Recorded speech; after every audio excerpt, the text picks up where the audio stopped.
Ecuador admits they silenced Assange because Clinton leaks were interfering with the US election. By Ecuador, of course, we mean the Ecuadorian Embassy in London, where Julian Assange has been granted asylum. Julian Assange abruptly had his tether to the outside world purposely cut off Monday, when, as WikiLeaks announced on Twitter, his internet connection was intentionally severed by a state party. Several hours later, WikiLeaks added, quote, "We can confirm Ecuador cut off Assange's internet access Saturday, 5 p.m. GMT, shortly after publication of Clinton's Goldman Sachs speeches," end quote. WikiLeaks is, of course, referring to the ongoing massive dump of documents heisted from Hillary Clinton campaign chair John Podesta's email account, proving Assange's intent to deliver transparency in his October surprise in the remaining days before Americans vote in one of the most contentious presidential elections in U.S. history. Speculation and accusation immediately ensued, in particular theories posting the U.S. government had followed through on a ludicrous public vow to retaliate against Russia with a somehow covert cyber attack, either directly or through manipulation of officials in the Ecuadorian embassy turned asylum, where Assange has resided for years. WikiLeaks then lent additional credence to that theory early Tuesday in a tweet which read, "Breaking. Multiple U.S. sources tell us John Kerry asked Ecuador to stop Assange from publishing Clinton docs during FARC peace negotiations," end quote. Breaking. Multiple U.S. sources tell us John Kerry asked Ecuador to stop Assange from publishing Clinton docs during FARC peace negotiations. WikiLeaks, October 18th, 2016.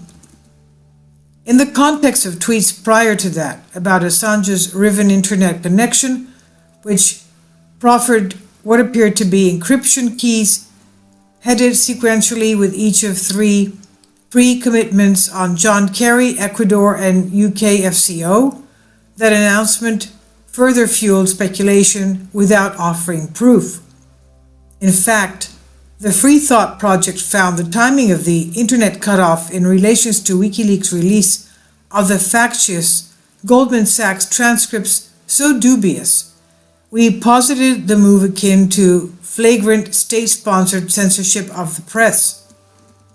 Now, as it turns out, that speculation was on the mark. On Tuesday evening, Ecuador announced to the world it had indeed severed the WikiLeaks founder's internet connection because releases of the Podesta files were interfering in U.S. election politics.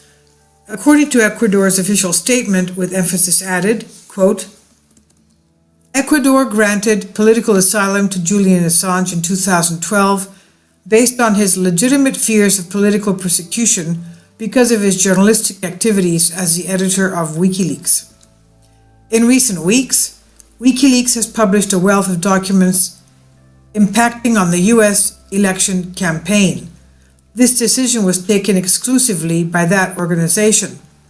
The government of Ecuador respects the principle of non-intervention in the internal affairs of other states. It does not interfere in external electoral process, nor does it favor any particular candidate. Accordingly, Ecuador has exercised its sovereign right to temporarily restrict access to some of its private communications networks within its embassy in the United Kingdom. This temporary restriction does not prevent the WikiLeaks organization from carrying out its journalistic activities." Well, that point did prove true. After the early morning statement from WikiLeaks about Assange's cut connection, another trove of documents from the Podesta files were released. The move still amounts to state censure for two reasons.